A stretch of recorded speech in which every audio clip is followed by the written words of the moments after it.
Shalom, call Halim La Yahweh Ba'Shem, Yahweh Shai Ba'Shem Rakakwadash.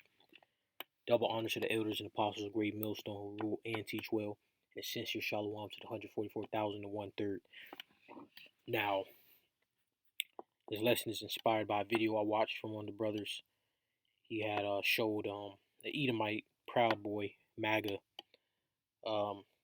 showing off, puffing off his chest that DJ Trump is in office, and it was another Edomite. They appeared to both give off the impression of Edomites through the spirit.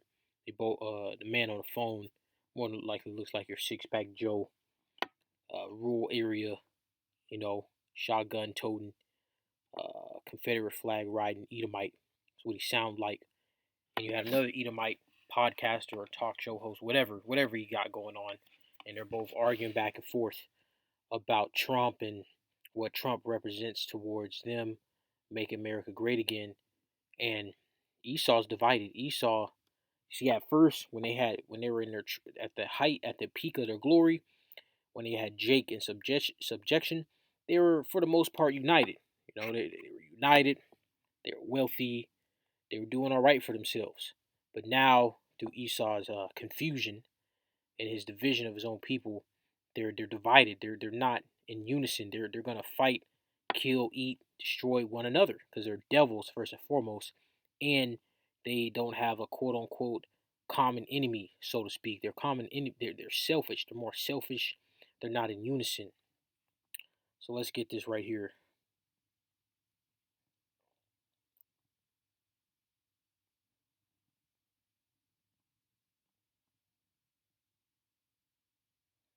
Psalms 109 and 29.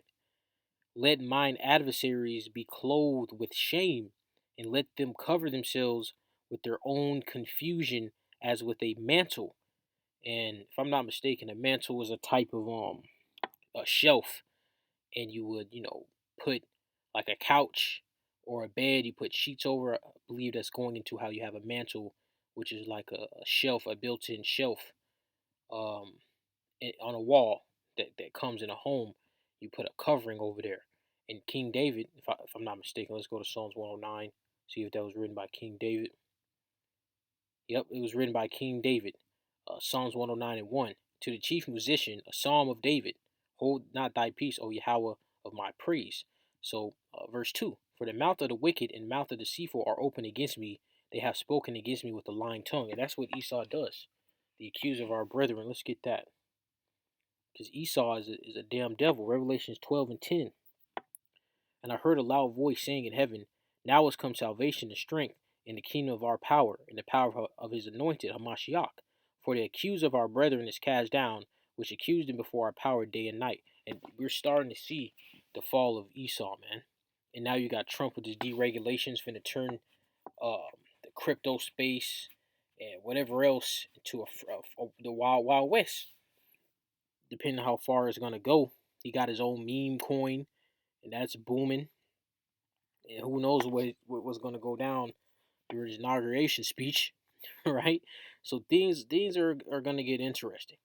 And all these economists, which I have no choice but to agree with what they're saying, of course, through prophecy, we want to get the hell out of here. So every little bit of things we see that uh, suggest that this place is going down, whether it be true or false, whether we fact check it or not, we all fall victim to it. That it may not be true, but I've been in this. I've been in that D what is it called? DeFi, where it's basically a completely decentralized crypto space. I've been a part of those.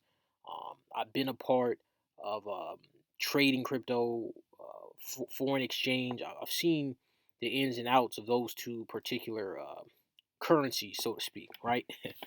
And it gets ugly. It can get real ugly, and it's a micro world. It's like a cosmos. It's a microcosmos of the U.S. economy, so to speak. It's a microcosm of it. It's very reminiscent of the Wild Wild West. So once this Trump euphoria, this Trump reign starts coming to an end, this place is gonna get disgustingly ugly. I mean, it's gonna get really, really filthy here. I'm telling you, it's gonna this deregulation and all these things Trump is doing is gonna spiral the U.S. and the whole entire world down the drain.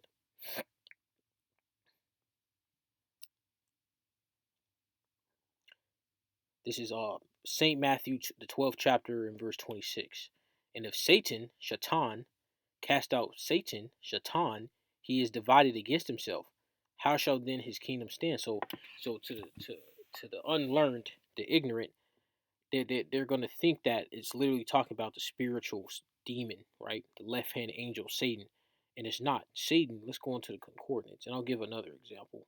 When you go into the concordance of the word Satan, it means an adversary, one who opposes another in purpose or act, the prince of evil spirits, circumventing men by his wiles.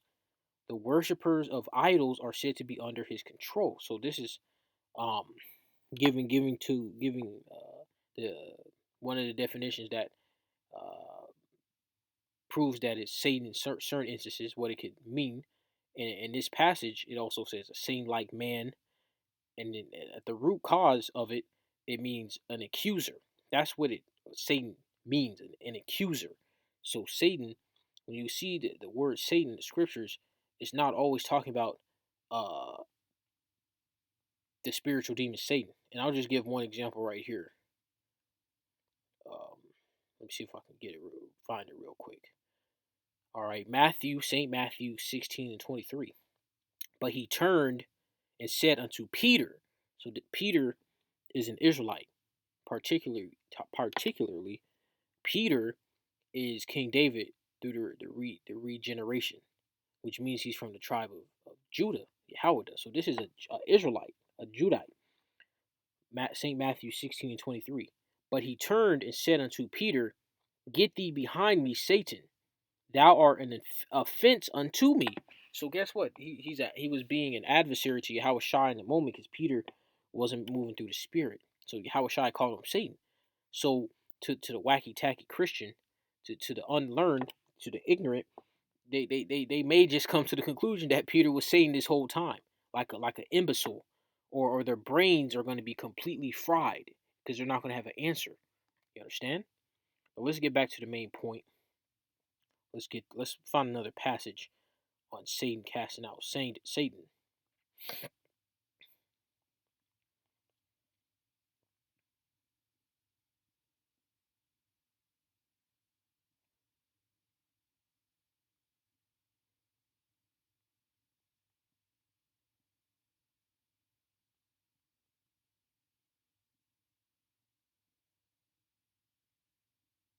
This is Mark 3 and 26. And if Satan rise up against himself, so who is this Satan that it was referring to? And we can apply it today to who? Esau, the Edomites, man, the ultimate adversary to the children of Israel and everything that is righteous. And if Satan rise up against himself and be divided, he cannot stand but hath an end. So this is how Esau rolls, man. Esau, this is how evil these damn Edomites are, man. Let me get a precept on that, just to show you how devilish Esau is. This is Ecclesiasticus 14 and 7. And if he doeth good, he doeth it unwillingly, and at the last he will declare his wickedness. So guess what? When Esau, whatever type of good Esau brought to the world, he didn't even mean to do it, man. Or he can have a setup where he brought in the evil, and then he has a solution which people will claim is good, man. A perfect example, MOTB. And why do you think it says right here? And at the last he will declare his wickedness. And what is that last? That MOTB. This is how true and powerful these scriptures are. And then guess what? You got these Edomites, man. They're going against each other. They've been going against each other really ever since uh, Abba Bivens got on the scene, the '60s. Because you started having all the whistleblowers coming out, right? The ones exposing the illuminated ones and all these secret. It all lines up. Let's get this right here. Psalm 64 and 8. So they shall make their own tongue to fall upon themselves. All that see them shall flee away. So guess what? Esau thinks that he's helping his fellow Christians by releasing these secrets, these secret organizations, and everything that goes along with it. But in reality, this is for the elect to understand, line up with prophecy, and expose these demons, man. These fucking demons. Give me a moment. Let's go to Jeremiah. Uh, Actually, before I get Jeremiah, let's get this right here, because you got a lot of Jakes that are aligned with You got a lot of Jakes that's aligned with Esau. They idolize these damn devils, man. Why do you think Jake in the streets doing what he is doing? He's mimicking these damn Edomites, man. And Jake been on that timing. You got the Maccabees. Let's get this right here. Proverbs 11 and 21. Though hand join in hand, the wicked shall not be unpunished, but the seed of the righteous shall be delivered. Because at the end of the day, even these 2/3 are going to be delivered, man. Because guess what? They're going to be born again in the kingdom. They're going to be in their right minds. They're going to have a second covenant in their bodies. They're not going to go off. They're not going to sin. But guess what? They're going to know a death by pain on this side. Let's get this right here. See if I can find it. I know it's in the book of Maccabees. Okay, perfect. Second Maccabees 4 and 15. Not setting by the honors of their fathers, but liking the glory of the Grecians best of all. So guess what? Jake saw all the other nations. He saw Elam. He saw Ishmael. He saw his own people, the children. They knew about Moses. It's reading the honors of their fathers. So they knew about Moses, Melchizedek. Who else? They knew about. I think Daniel was before this time, if I'm not mistaken. They knew about Daniel. They knew about Joshua. They knew about all them great men of the Lord. And they were like, nah, fuck that. I'm gonna follow these damn Grecians, these damn Edomites, man. That's what Second Maccabees 4 and 15 is going into. And Jake is on that same time, and now these damn devils, man, these demons, they gotta be put down. Alright? Now let's go to Jeremiah, the second chapter. Jeremiah, the second chapter, in verse 33. Why trimmest thou thy way to seek love? Therefore hast thou also taught the wicked ones thy way. So guess what?